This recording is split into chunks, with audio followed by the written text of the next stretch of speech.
కొడతావు కానీ శ్రీలక్ష్మి ఏం చేస్తా? శ్రీలక్ష్మి అయితే మహాలక్ష్మి అయితే ఊరుకుంటానండి. ఎక్కడా లక్కమా? ఓ లక్కమా, లక్కమా! చాలా దూరం నుంచి వస్తున్నట్టున్నారు పాపం. తీసుకోండి, చెయ్యగా ఉంటాయండి నీళ్లు. మరీ సిగ్గుపడతారేంటండి? లక్కమా, లక్కమా, నీకు ఇదే ముద్దంట.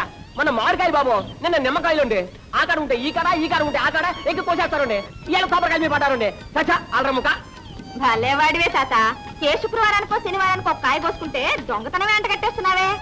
చెట్టెక్కిన పెద్ద మనిషి పక్కనే ఉన్నాడు, కోసిన కాయ చేతిలోనే ఉంది. ఆయన్ని అడగొచ్చుగా. ఏటయ్యా నువ్వా? అయ్యో రామా, నువ్వు ఉత్తి పిచ్చాడు తాత. ఎక్కడైనా దొంగని దొంగ అంటే ఒప్పుకుంటాడేమిటి? కనపట్టల్లా దొంగ కోళ్ళు పట్టే రకం. ఏం పెద్ద మనిషివయ్యా? వేసింది దొరబాబు వేషమా? చేసేవి దొంగతనాలా? చచ్చా బుద్ధుండక్కలేదయ్యా? ఏదోలే తాత, పాపం కుర్రతనం తెలియక చేశాడు. నువ్వు మరీను. చూడండి, తప్పైపోయిందని ఈ కొబ్బరికాయ ఇచ్చి దండం పెట్టేయండి. మా తాత చాలా మంచివాడు, ఏమనుకోడు. ఇచ్చేయాలి మరి. వస్తాను తాత. ఆగు పాప, పద పోలీస్ స్టేషన్ కి. నేనా? ఎందుకు? నన్ను పోలీసులకు అప్పచెప్పి సాక్ష్యం చెప్పడానికి. నాకే ఇదే పనా? నా బోల్డని పనులున్నాయి. పోనీలే బాబు, తమ తప్పు తెలుసుకున్నారుగా.